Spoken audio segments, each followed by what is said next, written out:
আমরা সবাই কিন্তু বন্ধুদের সাথে কথা বলি, তাই তো?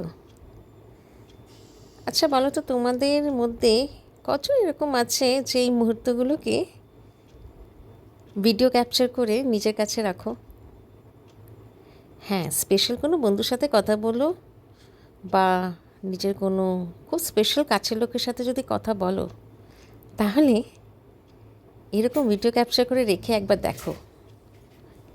তোমরা কি জানো, এই যে আমি কথা বলছি আমার একজন বন্ধুর সাথে, সেটা কিন্তু আমি বেশ অনেক মাস আগে কথা বলেছিলাম, কিন্তু সেই দিনকে আমি ভিডিও ক্যাপচার করে রেখেছিলাম। তাই আজ অনেক দিন পরে যখন সেই ভিডিও ক্যাপচারটা আমি খুলে দেখলাম, কতটাই ভালো লাগলো। ভীষণ ভীষণ ভীষণ ভালো লাগলো।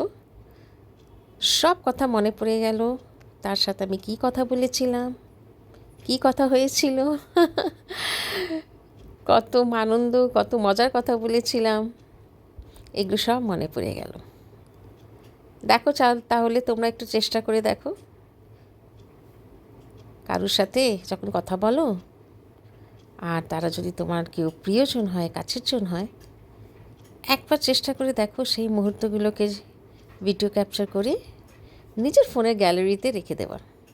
আর তারপর কিছু দিন বা কিছু মাস বা হয়তো কয়েকটা বছর পরে সেই ভিডিওগুলো খুলে দেখো, দেখবে একটা আলাদাই আনন্দ অনুভব করবে, ভীষণই ভালো লাগবে। আচ্ছা, আমার মতন তোমরা কারা এরকম করে থাকো একটু আমাকে জানাও দেখি। শুধু আমি পাগলি না আমার মতন আরও কয়েকজন আছে?